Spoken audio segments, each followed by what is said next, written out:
2025 is shaping up to be a wild year for motorcycles, and not in the way you'd expect. While everyone's busy watching the usual big names, a new wave is quietly stealing the spotlight. These 10 Chinese bikes aren't just catching up, they're making serious noise with bold designs, real performance, and prices that'll make you do a double take. A few of them might even outsell the bikes you're drooling over right now. Let's take a closer look. Number 10. Benda Dark Flag Commander 500. The Benda Dark Flag Commander 500 is a cruiser with some serious attitude, especially for a mid-sized machine. It's powered by a 496cc V4 engine. Yep, a V4 in a cruiser this size, which is almost unheard of. The setup not only gives it a unique engine note, but also delivers smoother power delivery and a bit more character than your typical parallel twin cruiser. It puts out around 54 horsepower, which is plenty for city rides and laid-back highway cruising. What makes the Dark Flag stand out is its bold, futuristic styling. It's got low-slung lines, a beefy fuel tank, and a sculpted LED headlight that gives it a real custom vibe right out of the crate. The dual exhausts, forward controls, and wide bars make it feel like a legit cruiser, and the overall fit and finish punch above what you'd expect in this price range. In terms of rivals, think Harley-Davidson's Iron 883 or the Honda Rebel 500. The Dark Flag's V4 setup makes it feel a bit livelier than the Rebel, and while it may not have the same brand prestige as the Iron 883, it's significantly cheaper while still looking like a serious piece of machinery. It's also got ABS and a slick digital dash, which some bigger name cruisers oddly still lack. Number 9. Moto Marini Sezo. The Moto Marini Sezo is one of those middleweight naked bikes that blends European flair with real-world rideability. Powered by a 649cc parallel twin, it's smooth, responsive, and puts out just enough punch to keep things fun whether you're zipping through the city or stretching its legs on a weekend ride. It's tuned more for balance and control than brute force, and that makes it super approachable, especially for newer riders or folks who just want a chill, capable ride. What makes it stand out? First off, the styling. It's got that Italian sharpness with clean lines, a sculpted tank, LED lighting all around, and a minimalist, sporty vibe. The Sezo also comes with a 5-inch color TFT display, ride-by-wire throttle, and a slipper clutch, stuff you usually expect on more expensive bikes. Suspension is handled by KYB components, and you get Brembo brakes, so it's packing quality hardware where it counts. It sits in the same category as the Yamaha MT-07 or Kawasaki Z650, but offers more premium parts and Euro styling at a lower price point. It may not have the brand power of Yamaha in the US, but what it brings to the table makes it a seriously interesting alternative. Number 8. Vogue DS900 Rally. The Vogue DS900 Rally is one of those ADV bikes that makes you do a double take, especially when you realize how much bike you're getting for the price. It's built around a 799cc parallel twin engine, making around 95 horsepower, giving you plenty of muscle for highway stretches and off-road climbs alike. The chassis is tall and rugged, with a 21-inch front and 18-inch rear wheel setup that screams dirt ready, and long travel KYB suspension to soak up the bumps when the pavement disappears. What really sets the DS900 Rally apart is how off-road focused it is right out of the box. You've got adjustable suspension, spoked wheels, crash bars, a tall widescreen, handguards, and even a beefy skid plate, stuff that often shows up as add-ons on more expensive bikes.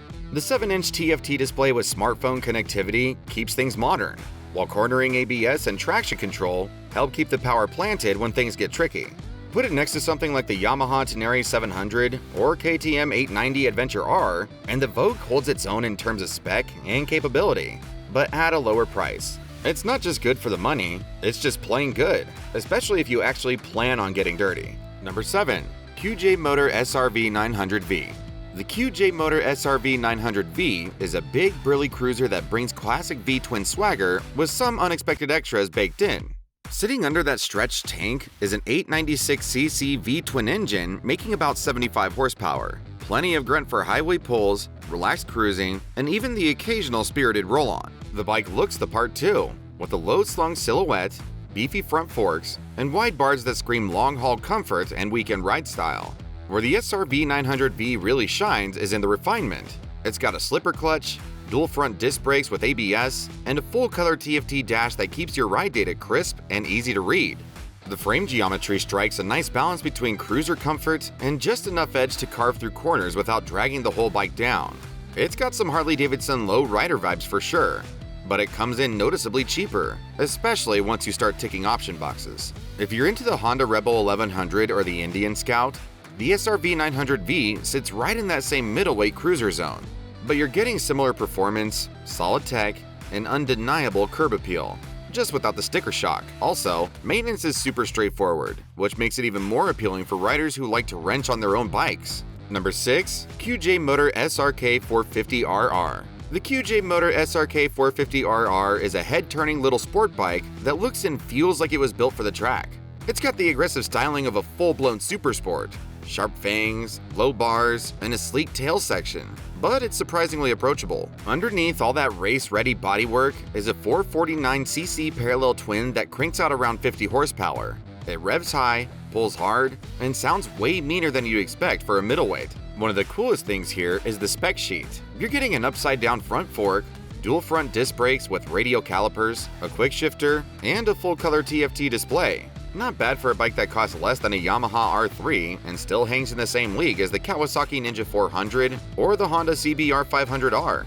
The ergonomics are sporty, but not backbreaking, so it's fun to ride hard without feeling like a chore around town.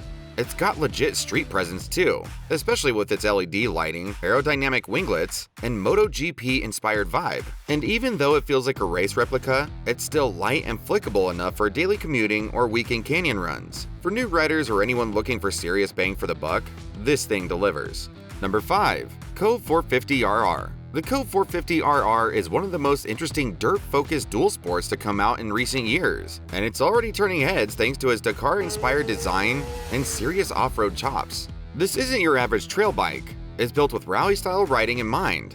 It's powered by a 449cc single-cylinder engine that's got a nice punch for dirt riding, but still manageable for anyone who wants a lightweight adventure machine. It's also super light, just under 280 pounds. Which makes it an absolute blast in tight technical terrain. Suspension is another strong point here. You're looking at fully adjustable long travel suspension front and rear, making it ready for just about anything you throw at it: sand, rocks, or even fast desert runs. It's got a 6-speed transmission, a rally-style nav tower with a digital dash, and a tall 37-inch seat height that screams ready to race.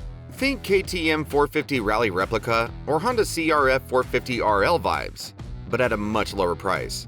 Build quality is surprisingly good, and while the Cove name is still gaining recognition, early feedback says it's the real deal. With a sub 10K price tag, it undercuts the CRF 450RL by a few grand and still delivers legit rally performance with none of the fluff. Number 4. Vogue DSX900. The Vogue DSX900 is one of those bikes that instantly makes you wonder how it's priced so low for what you're getting.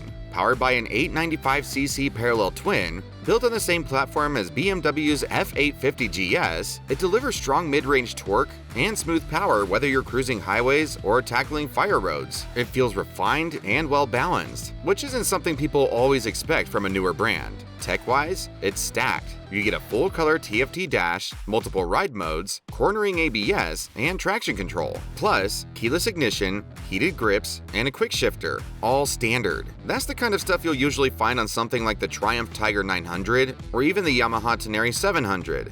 But without the same price tag. The suspension is built for adventure. Long travel USD forks up front and a rear monoshock that soaks up rougher terrain with ease. Wire spoke wheels, LED lighting all around, a tall touring screen, and protective bits like a skid plate and crash bars come standard, so it's ready for real-world use straight from the showroom. The riding position is upright and comfortable, making it a solid choice for long-distance rides or just carving through twisty back roads with confidence. Number 3. CF Moto 800MT. The CF Moto 800MT is one of those bikes that makes you wonder how they pulled it off at that price. Built around a KTM sourced 799cc parallel twin, it's got legit power, around 95 horses, and delivers smooth punchy torque across the rev range. Whether you're loaded up for a weekend trip or carving through mountain twisties, this thing feels planted and responsive. One of the coolest things is how well equipped it is right out of the gate. You get a 7-inch TFT dash with Bluetooth, cruise control, cornering ABS, multiple ride modes, and even a built-in tire pressure monitoring system. Heated grips and seat? Yep, those are stock too. A lot of this stuff costs extra on bikes like the Yamaha Tracer 9GT or Suzuki V-Strom 800DE, but here, it's all baked in, and for less money. Suspension duties are handled by KYB adjustable forks and a rear monoshock, giving it solid performance off-road or on long highway runs. It rolls on 19-inch front and 17-inch rear spoked wheels with Pirelli tires, so it's adventure ready from the factory. And the bodywork? Rugged, functional, and sharp. With integrated crash bars, a bash plate, and a tall widescreen, it's ready to go straight out of the crate. Number 2. QJ Motor SRK921RR. The QJ Motor SRK921RR is China's bold entry into the leader class sport bike scene, and it's coming in hot. Right off the bat, it's powered by a 931cc V4 engine. Yep, a V4, not a parallel twin or inline 4, which puts it in pretty exclusive territory. That alone sets it apart, and QJ claims it makes around 130 horsepower. It's not chasing outright superbike numbers like a Yamaha R1 or CBR 1000RR, but it's not trying to. It's aimed at delivering an exciting ride with character, a unique engine note, and tech that doesn't drain your bank account. What makes it pop even more is the styling. It's aggressive, aerodynamic, and looks like something straight out of Moto GP. Under the fairings, you've got a steel trellis frame, full-color TFT dash, ride modes, traction control, and ABS. It also features Brembo brakes and adjustable suspension, which means it's not just flash, it's got legit components too. Price-wise, the SRK921RR undercuts bikes like the Aprilia RS-V4 or the Ducati Panigale V2 by a good margin. You're not getting 200 plus horsepower, but you're getting a head-turning V4-powered sport bike that's unique, high-tech, and way more affordable than the big-name leader machines. Number 1. GWM Solo S2000. The GWM Solo S2000 is one of the wildest motorcycles to come out of China. Seriously, it's a 2000cc flat 8 touring beast that looks like it's straight out of a sci-fi film. This isn't your average touring rig. That Boxer 8 layout isn't just for show, it puts out around 150 horsepower and delivers a ton of torque, making highway cruising feel effortless even with a passenger and fully loaded bags. And yeah, it's got a reverse gear, just like the big boys. What really makes the S2000 pop is the tech. There's a massive 12.3-inch touchscreen, integrated voice control, full LED lighting, heated grips and seats, adaptive cruise control, and even blind spot monitoring. That's serious luxury. Even some premium bikes skip out on that level of equipment. The suspension's handled by a Hossick-style front end and electronically adjustable damping, which gives it a super plush ride without feeling like a boat in corners. The natural comparison here is the Honda Goldwing. The Solo S2000 brings similar performance, big touring energy, and next-gen electronics, but undercuts the Goldwing on price by a pretty decent margin. It's a bold move from GWM, but one that'll definitely catch attention from anyone looking at full-size touring machines.